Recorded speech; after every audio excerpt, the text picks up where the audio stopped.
Well, good morning, everyone, and welcome to the third week of the Triad Conference. My name's Mike Thompson. We're very fortunate to have with us today Connie Kees, who's the owner of Consortium Organizer.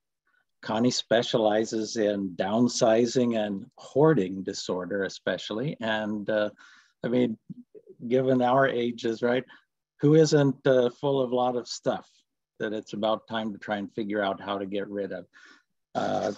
Connie, you've all probably read her bio in the brochure. Connie was a teacher for 20 years. She retired, formed her Consortium Organizer business. Her goal is to help people reduce stress, save time and money, and enjoy life to the fullest. You know, nothing like having a room full of stuff to keep you from enjoying life, right? So I'm really looking forward to this presentation today. Connie, tell us just a second how you got into this business, and then go ahead and kick her off. Thank you. Thanks, Mike. So happy to be with you all. I was a teacher for many years, and I still wanted to be active in some sort of teaching, but I was ready to, I've always wanted my own business. So I started an organizing business because I love organizing, and but I'm also still a teacher. I teach people how to organize, how to get rid of things. Hoarding disorder is a very serious issue, so there's a lot of teaching that goes on in that as well. Okay, so I'm going to go ahead and share the PowerPoint.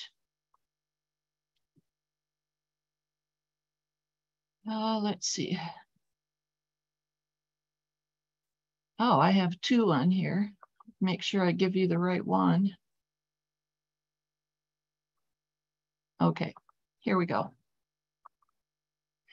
Okay, so today we're going to talk a little bit about downsizing, how to feel good about change, downsizing, and opening the next chapter of your life. Okay, and this is my name, and my business is Consortium Organizer. So the reason basically most of us downsize is because we're going through some sort of a life transition or life changes. And most often that is controlled by our age, our careers, our families. So we're going to talk a little bit about what the expected transitions. Okay, we all age. We all go through some point of education, sometimes longer than others. Marital status can change. Having children, of course, is probably something that makes the biggest impact on our lives. And changing careers. And back in the day, you know, you worked for a factory or a company for 30, 35 years, you got your gold watch, and then you started your pension. And we all know that that's just not the way it is anymore. That's not life. And typically, young people coming up are going to change careers probably quite often. Now, changes that may happen, and these are the ones that we can't really plan for, but we need to be ready for. Social relationships, friends come and go.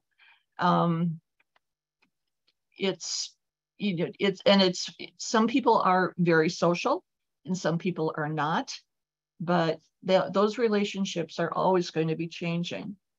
Relocating for many, many reasons. It could be jobs, it could be being close to family. Okay, health. Some people have health issues that it makes sense to go to a better climate for your health needs. And then, of course, finances. You know, the housing market is just crazy. It always kind of has been. We've had the ups, we've had the downs. We've had the giant bubble, and then the bubble burst, and finances just kind of went crazy.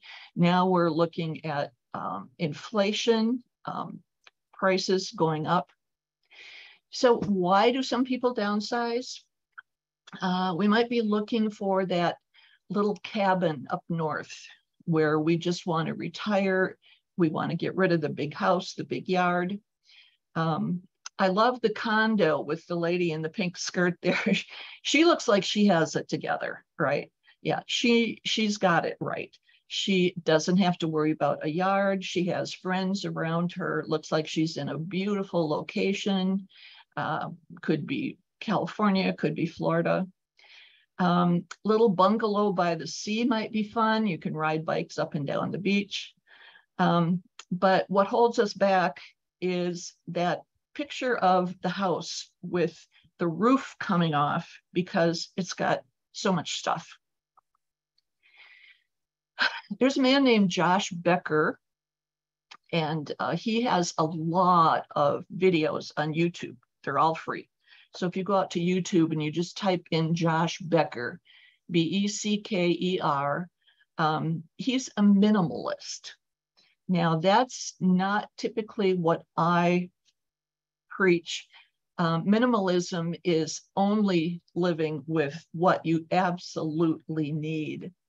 And for a lot of us, that's just not what we're looking for. We're looking for that happy medium between having basically nothing and way, way too much stuff.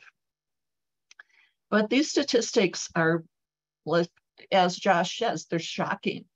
There are 300,000 items in the average American home. Now, I mean, we're talking how many forks and spoons do you have? How much furniture, items of clothing, electronics, you lump all that together. And the average person has a lot of stuff. The average size of the American home has tripled over the last 50 years. Now, I have been around for 50 plus years, and it doesn't seem to me like, 50 years is a very long time. But in just that relatively short period of time, our houses have been getting bigger and bigger. Over 1 out of 10 Americans rent off-site storage. Now, off-site storage is kind of getting a bad name, but it's very necessary for some people. People in the military, they go overseas, they put their stuff in storage, they come back, they take it out, right? If you're moving, you sold your house, but you're not moving into your other house for 3 months or something, you put your stuff in storage. And that's great. What we're talking about is things that people just want, okay? Not necessarily need, but they just want. And I think this is another reason why homes keep getting bigger, because people keep accumulating more stuff.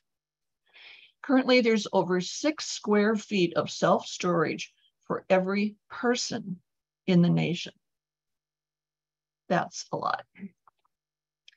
Over 20% of people with 2-car garages, and maybe even 3, don't have room to park their cars in them. Now, I'm thinking, I can't see you, but I can almost imagine how many of you are going, and yeah, and chuckling, okay, yeah. Obviously, garage space is free, okay? So that's the first space that you fill up when your house gets full. The United States has upwards of 50,000 storage facilities, 5 times the number of Starbucks. Now, we're not talking 50,000 storage units. We're talking 50,000 companies, individual storage lots, okay, with several storage units in each one. Very often in your own neighborhood, probably. Let's say up the road from me, a Kmart went out of business and it sat empty for a long time. Finally, a storage unit company came in and turned the old Kmart building into storage bins. And, empty lots all of a sudden, they pop up everywhere in neighborhoods, in cities. British research found that the average 10-year-old owns 238 toys, but plays with just 12 daily. Now, I can't help but wonder if our situation in the United States is similar. possibly even worse, because people in Europe don't have the big homes that we have. They have flats, they have apartments. And so even in an apartment, that's a lot. 3.1% of the world's children live in the US, but they own 40% of the toys globally. Now, we love our kids and grandparents. I'm a grandparent. We love to give our kids and our grandkids toys because it shows that we love them. Besides the fact that they say, I want this. Okay. And I don't know if I used to, when my kids were little, if they said, I want this particular toy, I mean, I would run all over the place trying to find it so that they weren't disappointed. The average woman owns 30 outfits, one for each day of the month. Now, I think there are some people that have more. Not everybody has that many. In 1930, that figure was just 9.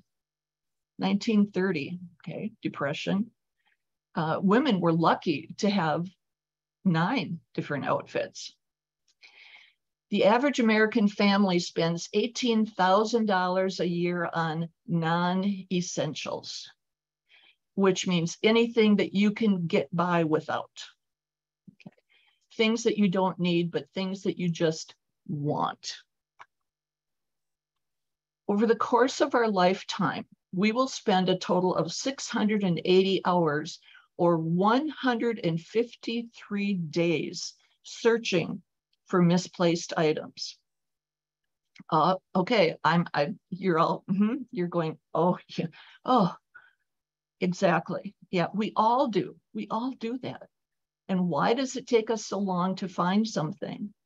Because we have too much stuff and it takes forever. Junk drawers, okay, not junk drawer. Okay, we all have at least one junk drawer. Most of us have a few. And we need a pair of scissors. Okay, we're in a hurry. We grab a few drawers, we open them, we shuffle around, we don't see any scissors. We rush to where we need to get going and we buy another pair of scissors on the way because we don't want to be late. But when we finally get around to emptying those junk drawers, we find 7 pair of scissors, but we just couldn't find them quickly enough. How do we take control of our stuff? Why do we accumulate and keep too much stuff? Why do we resist taking action? What do we keep and what do we get rid of? And then the toughest part, I think, is what do you do with it? You say, okay, I want to get rid of it, but where can I take it? You know, our landfills are just filling up. Okay, so you may need help. It's very difficult for one person to try and do everything. If you don't have time to do it yourself, you must take and make time to sort items by what to throw, keep, donate, or recycle. Now, it would be nice to say, well, I'll just have somebody else do that for me. Well, this is your stuff. I mean, it's your job, and you would want to choose and pick what you want to keep and what you want to sell, and so forth. You may need help if you have difficulty making decisions. You may need help from friends and family on making these choices. Most of my clients say that, you know, it's just so helpful to have someone else next to them to talk to and to get advice from, rather than trying to do it at home. Being that you have someone else in the room with you, whether they're doing it more or less for you or not, things get done when there's 2 of you. It's called body doubling. And there are many other activities where it's just, you know, you can't get the motivation to do something, but then when somebody else comes along and, oh, I'll help you with that. And then all of a sudden things start getting done. You may need help if you have health concerns. You may need help sorting, packing, moving things. And with the baby boomer generation, you know, there's so many of us that are getting older, And we have waited to the point where physically we may not be able to pick all that stuff up and get it boxed out and carry it to the car and so forth and so on. Some people may not even drive anymore. So it's not like, oh, I'll just throw that in the car and run it over to, a donation center. A lot of people just are to the point where they can't really do that very easily. So a lot of people say, well, I'm just going to give all my stuff to the kids because I've worked hard and I have all these things and they just can't wait to have all my stuff. No. This cartoon is one of my favorites. Just think, darling, one day all of this will be yours. And obviously, looking at her face, she's not real happy about that, right? Don't count on your kids wanting your stuff.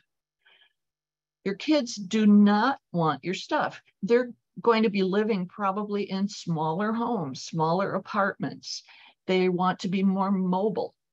A lot of kids have had so much in their lives that having things just is not a priority anymore. It weighs them down.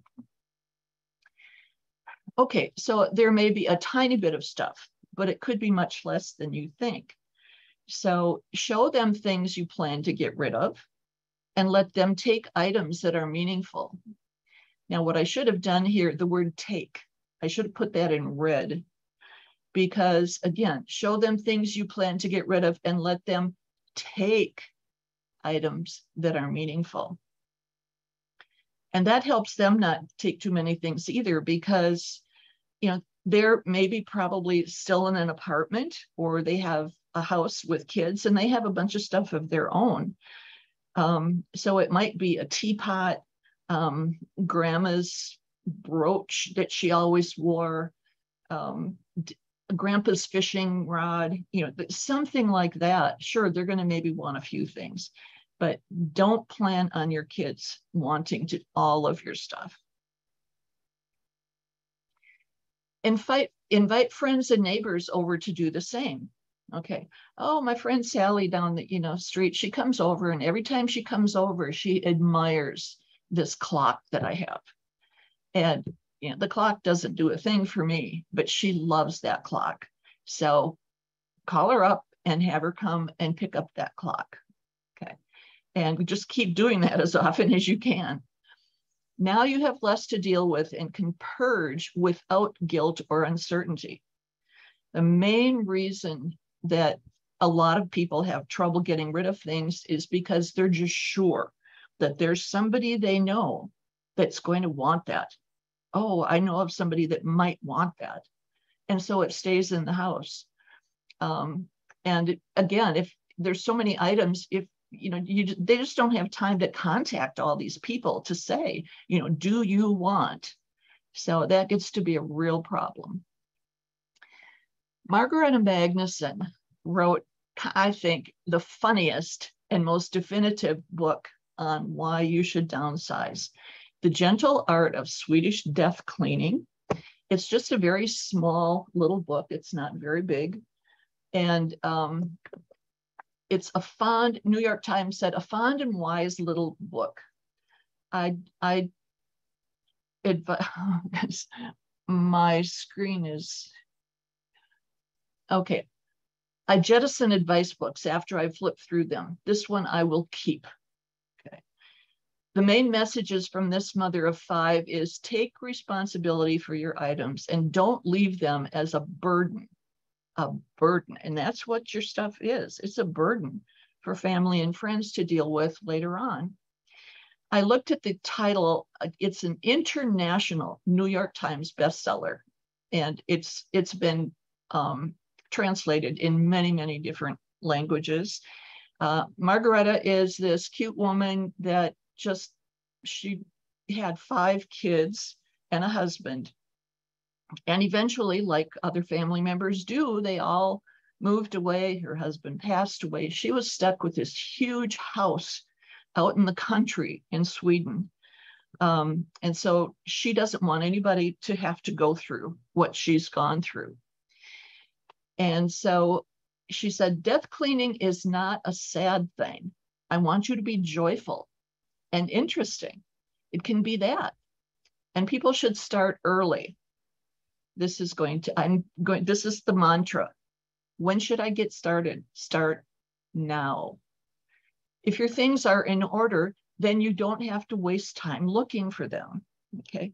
It's one of the funniest books. I looked at the title, The Gentle Art of Swedish Death Cleaning. Well, that's morbid.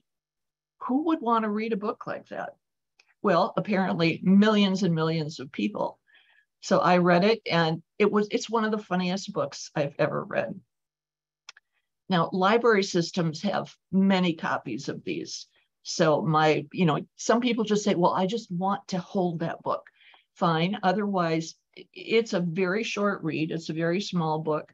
So I recommend you just go to your library, and you might have to, order it and put it on hold, because it is still, even after 2018, it's still a very popular book. I cannot recommend it highly enough. Okay, fine. I'm ready to get rid of some stuff.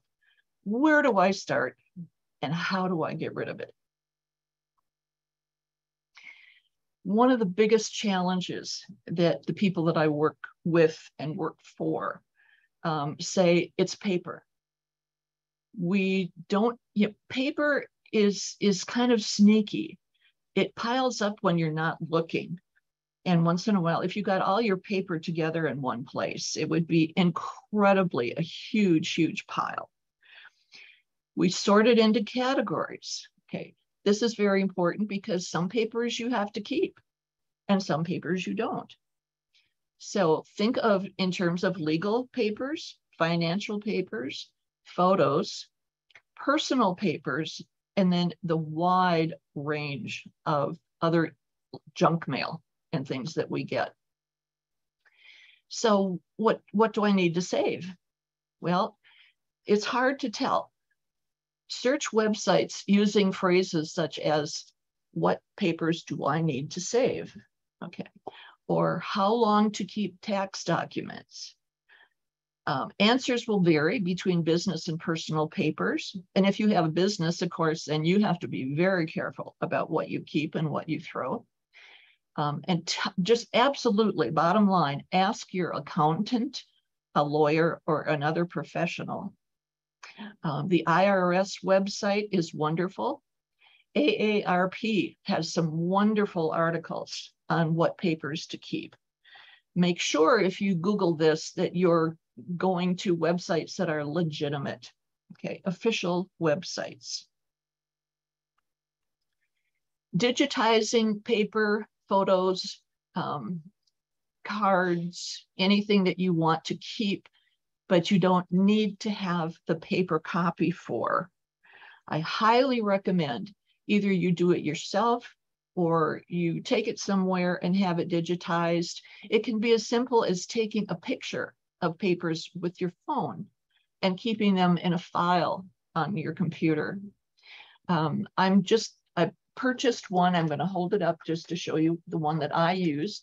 And if you have a lot of items, this is a Fujitsu Scan Snap. That's not a commercial. There's a whole bunch of scanners out there. And people think in terms of the old flatbed scanner, where flatbed scanner, one paper at a time. Scan, take it out. Next paper. No, we have too many papers to deal with that. So this particular scanner, and there are many, many out there, scans 25 pages a minute, front and back, black and white, and color. It scans everything from an 8.5 by 11 sheet down to a credit card or a business card. Another advantage of scanning your items is that, heaven forbid, you have a flood, you have a fire, and your paper items disappear and you can't get them back because they're gone. But if you scan your items and put them on, it could be like a little flash drive. You might get a larger outboard hard drive, put them on the cloud, put them in Dropbox, and then store that piece of storage, whatever unit you buy, store it in a safe place, a fireproof box, somewhere outside of your house, so that if there is a problem, it's offsite storage. Very, very important. Save scans in folders to make it easier to find them later. Now, this is kind of the catch, because it takes time to scan the items, and then you have to go back and label, because it just comes up with a number and the date it was scanned. But you have to take time, and there's a learning curve there, but you really need to then label all of the things that you scan. And then, rather than look through boxes and boxes of papers, you can just sit down at the computer, put in a search thing that says, photos, January of 1992 or whatever it is. And you don't have to go through boxes. Donation centers. We would be in a tough place to get rid of things without the wonderful donation centers that we have nearby. Some are private, some are, most of them, probably maybe all of them, I don't know for sure, are nonprofit, and they serve a wonderful community purpose, especially now with COVID went through. Now the prices of things are so high. There are a lot of people that used to shop in retail thrift sales centers, and it's not a bad thing, because I don't know if you've ever been to a thrift store lately, but some of those items still have tags on them. Some of them, things that have not even been used at all. So it's a wonderful, wonderful resource for people. Look for county recycling programs. For questions about how and where to dispose of most materials, look to your local county website. And this is just one way to find things. And every county has some sort of a recycling, Department of Health place. Now, I live near Eau Claire. I'm on Lake Wissota, which is a little lake just about 12 miles or so from Eau Claire. But Eau Claire County has a wonderful website. Because they're a fairly large county, they offer many, many things. Now, if you're on your phone, you probably won't be able to read this very well. If you're on a computer screen, you probably will. I'm not going to sit and read all these. This is a table of contents. So Eau Claire has a website that helps you get rid of agricultural films. I had to stop and think about that one, but agriculture uses a lot of plastic covers for things, the big round hay bales that you see, all of those types of plastic. Aluminum cans, American flags, ammunition, appliances, asbestos, auto waste, batteries. I'm reading these because I think we don't realize how many things we have in our homes that can be recycled. I'm just going to read the bold. Bicycles, books and magazines, carpet, clothing, construction materials, electronics, furniture, glass, holiday lights. Yes, you can recycle holiday lights. Light bulbs, medicines and sharps, paint and paint cans, paper and cardboard, pallets, those wooden things that things come on. Oh, that's great. You're doing your landscaping. Well, okay, now what do you do with this wooden pallet thing? Pressurized tanks, which is propane tanks. Some of us end up with, an extra tank for our grills here and there. Scrap metal, smoke and carbon dioxide detectors, styrofoam. I didn't realize that styrofoam could be recycled, but it can. Steel, tin, and aerosol cans, tires, thermostats, yard waste, curbside recycling information, and drop site recycling. Okay, so now hopefully maybe some of you have picked up on something that you didn't even know could be recycled, but it can. Example of a page then from this list. books and magazines, where to donate. Hardcover books are not recyclable, as they are a combination of paper, fabric, and occasionally plastic. You can cut the covers off and recycle the inner pages with your regular recycling. I hadn't known this for years until I finally read it here. Softcover books, you can just recycle them. Carpet, clothing, consignments, resale. Some people say, well, you know, donating is fine, but gee, I'd sure like to get a little bit of money for something. So the consignment shops, and every area, at least a major metropolitan area, will have consignment shops.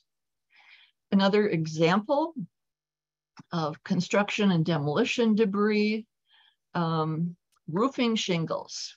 Okay. A lot of times you build a house or maybe you remodel and you work on the roof, and then you have a few shingles left over just in case they need to be replaced. Well, eventually, okay, I want to move. I have this pack of shingles.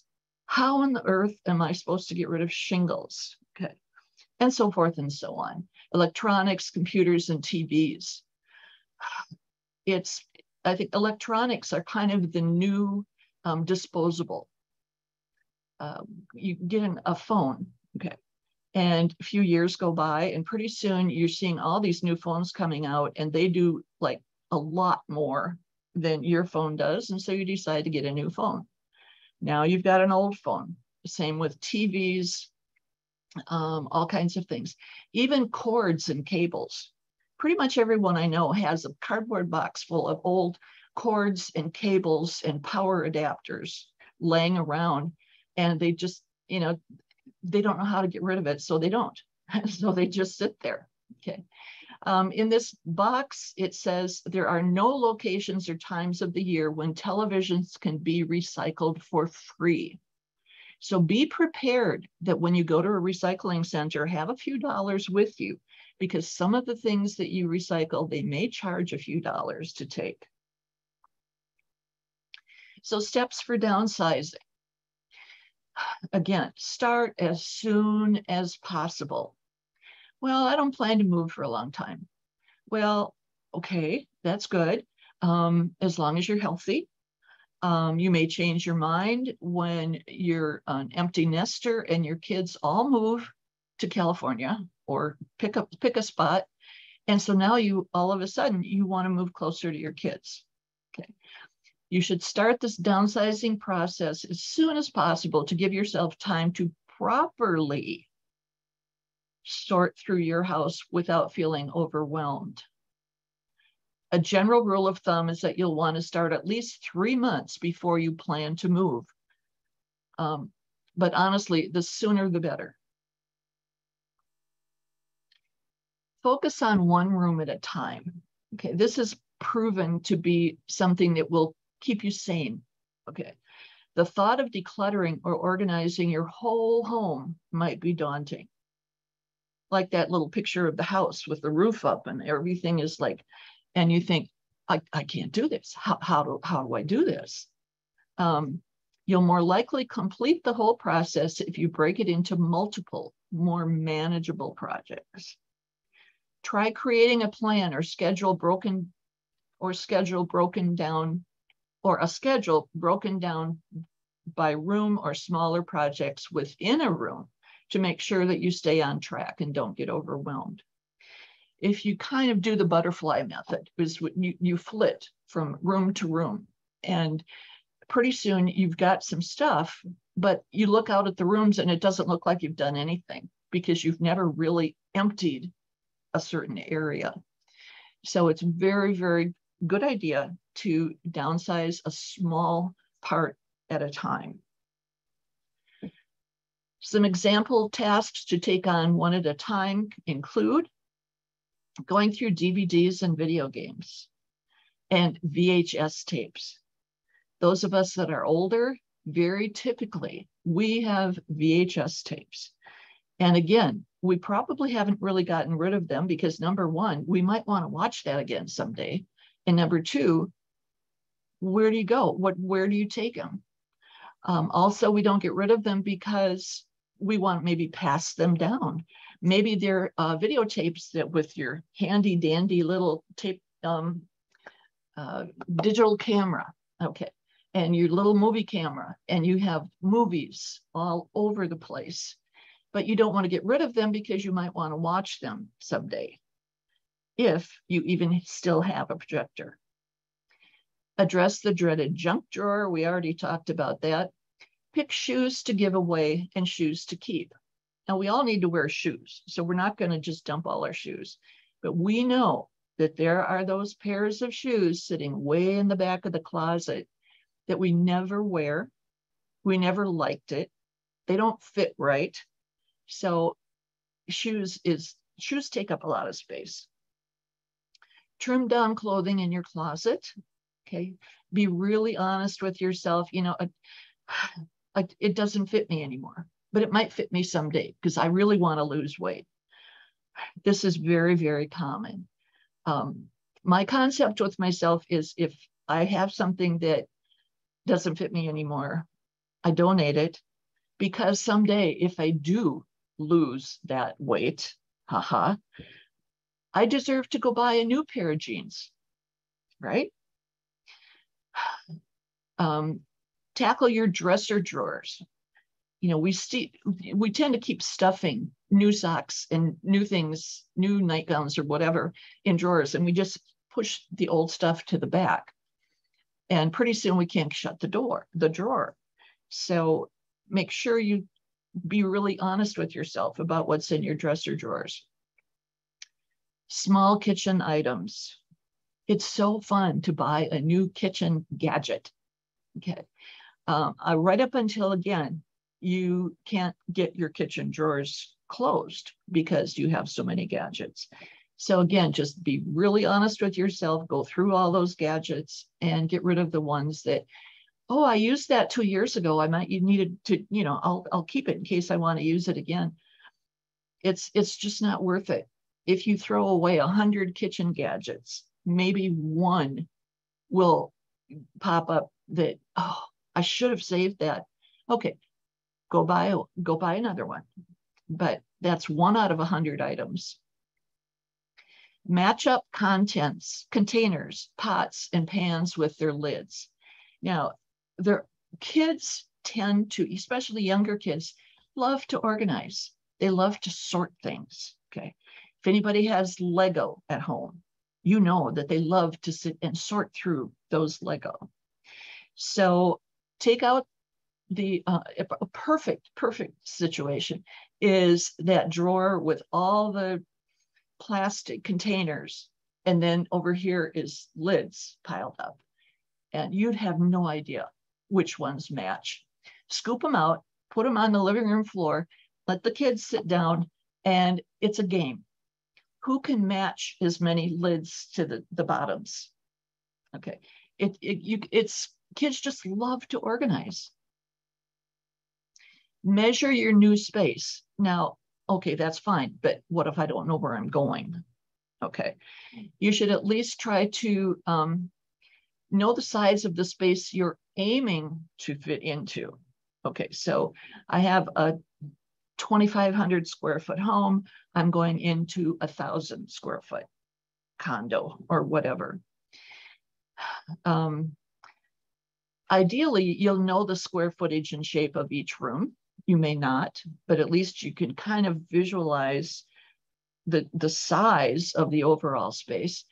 This will help you figure out which large furniture pieces you should get rid of before the move. Once the moving truck is there, it's too late to sort. It has to either be there to keep or it has to be gone by the time that truck comes. If you don't have the exact measurements of your new place or don't have a new place selected yet, focus on decluttering and getting rid of items you know you won't need. So pick it up, look at it. Do I need it? I might want it. I might think I might need it someday, but be honest. Do you really need this? No? Okay, so out it goes. Consider your new lifestyle. Why are you downsizing? And sometimes people, do I really need to downsize? Well, maybe not. Maybe you want to stay in your home, at least as long as possible. And that's another whole concept of people now that are aging in place. You make things available in your home, like along the walls, you might put handrails, or, you know, all those things that as we get older, we may have problems with, but with just a few simple adjustments in our home, we can stay there rather than have to go into assisted living or something. Are you changing to a new climate? Don't take your snowblower to Florida, right? I mean, that's just an absurd example, but consider what you're going to need if you're going from a cold place to a warm place.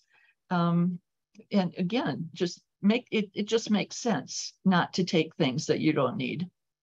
Are there any health considerations? Okay, a lot of, a good example is people with respiratory disorders.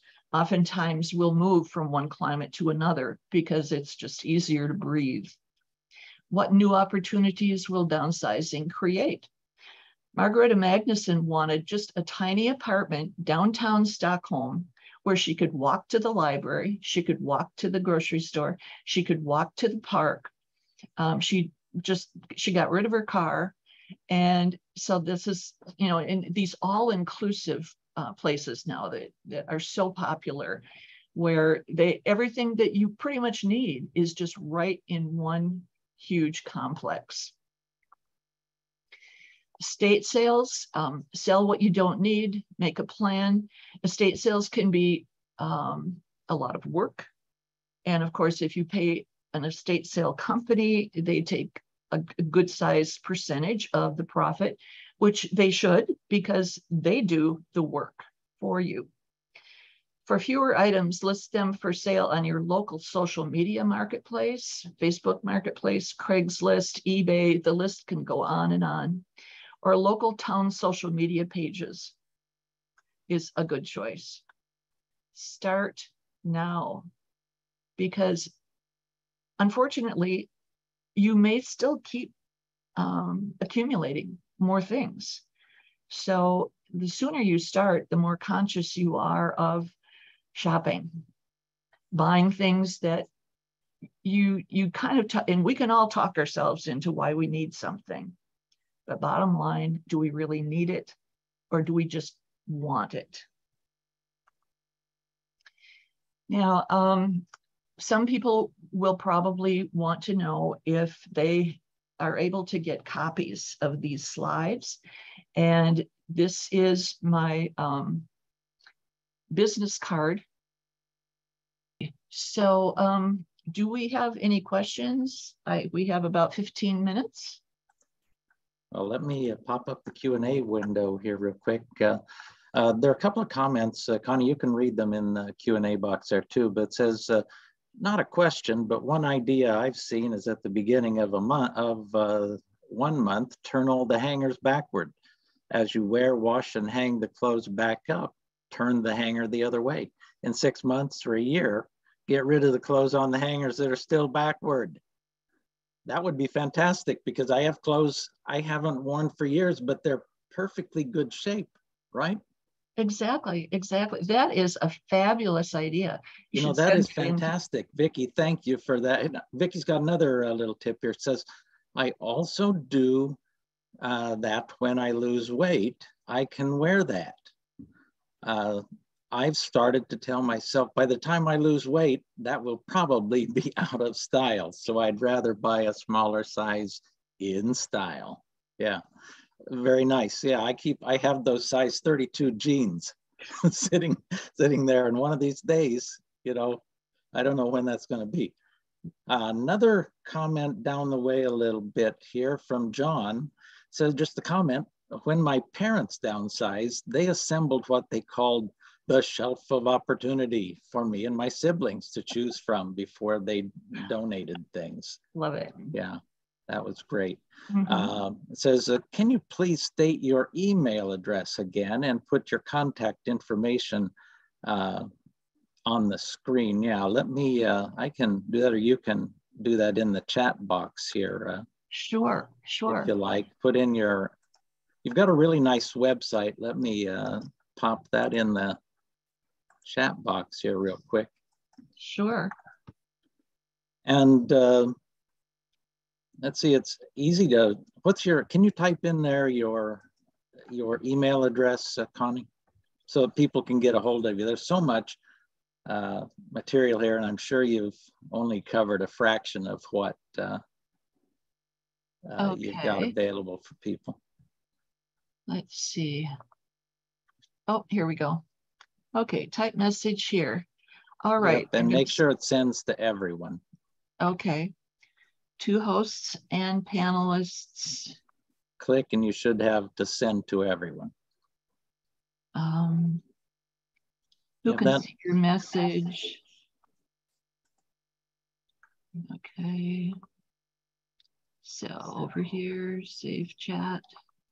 Or let me, let me see if I can bring this down. Here, I'll do it for you real quick. Okay, here. Would you? Yeah. There's Connie's email in the chat box too. Okay, so I'm typing. Okay, I'm typing a message. It says to hosts and panelists. Yeah, you should be able to get one to everyone if you can't. Yeah, that's what I'm looking for here. It isn't there? No, I think I am in a window that I do not have control of. All right, then. I'll just take care of that. So I just entered Connie's website address in the chat box, everyone, and sure. Also have her email there. Okay, and they're very basic. My website is consultantorganizer.com. Right. That's it, consultantorganizer.com. And my email is Connie@consultantorganizer.com. So yeah, I try to keep it really simple. But yes, please do go to my website. We have a few minutes here. Could we maybe go out to my website? Is there a way? Yeah, just go to your website on your browser and click share. Okay. One thing, Connie, I've got a question for you here. Now, yes. I have a friend, I have a bunch of friends.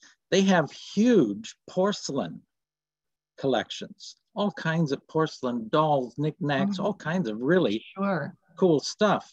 And they think they're going to make a fortune off of that. You're right, you're laughing. Wouldn't that be nice? Yes. Yeah. Thank you so much for bringing that up. We're going to talk about that a little bit in the next section, but in this context, as far as getting rid of things, collections are another whole thing. It's people say, well, I have a lot of collections and big collections. So do I have hoarding disorder? No. Hoarding disorder and collecting is completely different things. I have friends that have beautiful collections and they're beautifully displayed. They're kept very neat. They're kept very clean. But the concept of value changes like the stock market. It goes up, it goes down. It depends on when you're going to sell something. Is the market hot for that particular item? And if you contact antique dealers, for example, they will be able to tell you, well, what's hot right now? Okay, well, milk glass, you can't give it away. But clock collections, okay, valuable clock collections, they're hot right now. So now is the time to sell those. So it's like buying stocks. You just never know what the market is going to be. We have a thrift, a bargain center called Hope Gospel Mission here in Eau Claire. And it's very easy just to go into a donation center and see what they have, see what they're stocking. A client of mine had an estate sale. She had 3 beautiful sets of china, very valuable china. After the estate sale was over, 2 of those sets of china were still sitting there. Yeah. Nobody even wanted to bid on them. But it, and it depends on who's out there. It's like going to an auction. How high things go at an auction depends on who comes to the auction and who wants it bad enough. Okay, so then you're bidding against each other for something. Right. But the idea that, ask an expert. If you have jewelry, go to a jewelry store or a place, there's a place in Eau Claire that says, we buy gold, So get some expert opinions on that. Okay. Vintage clothes are huge right now. I have clients that are getting rid of vintage clothes, and teenagers and college kids are somehow, some of them love vintage clothes. Yeah. Okay, any other questions? Any other questions? Here, Connie, let me get up your website here for a second, and okay. I'll share my screen. Here it is. Okay. So what should we look at here? Okay, so yeah, and this is a very open website where everything from people, I kid people that say, well, I mean, if somebody calls you and says, I want you to alphabetize my soup cans in my kitchen cupboard, do you do that? Well, sure, I'll do that. But there's just not a big call for that. Experience the joy and less stress of time to spend on other things that matter to you. There's a blog. If you go back up to the top, there's a box that says blogs, and that kind of helps people get an idea of different things. Virtual organizing is also a big thing. COVID, we did everything virtually. And it's just like schools. Some students and some parents actually liked the virtual classrooms. Some hated them. But there are people in, rural areas, miles and miles away from the closest organizer, that they'll take virtual over nothing. So I think that is really useful. Planning to get a move on is an article that I wrote for a local magazine put out through an Eau Claire organization on it's one of those free flyers. You go to the grocery store and they have this rack and they have all these little free magazines. So I was published in one called Volume 1. And it was a big hit. And I hope I have an opportunity to write another one. Again, you can see the same thing I was talking about earlier. Start downsizing sooner or later, drowning in paper. And in the next segment, we're going to be talking about chronic disorganization. And maybe collections could be the first thing to go, because there are collectors out there. So collections might be a good thing to put out on Etsy, eBay, Facebook Marketplace, because that's an item where you're looking for someone else that collects that same item.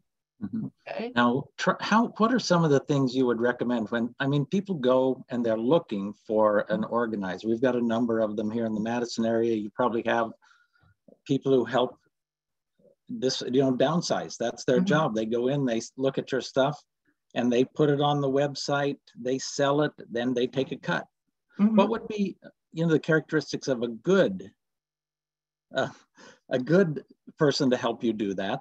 And what might, when you tell the person, well, they're going to take 50% or more, that sounds like, oh my God, I think I'll try it myself. Sure. That doesn't happen though very often, right? Sure, yeah.